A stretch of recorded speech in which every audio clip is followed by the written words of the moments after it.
skrítið dýrhús. Hér eru einmitt engir draugar, þó að séu vissulega margir spíritusar. Það eru heldur engir draugar inni eða inni í þessum skáp. Það er einhver póki.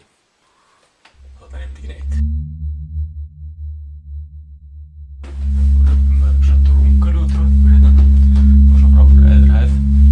Þá sjáum við hérna dýr vítis eða háaloftið. Hvort þetta er. Og hérna höfum við alveg hurð sem er einmitt ekki að lokast öðru hvoru nóttinu vegna þess að það er engin hurð. Veit ég hvað orðum hann reyndar? Það er bara guð.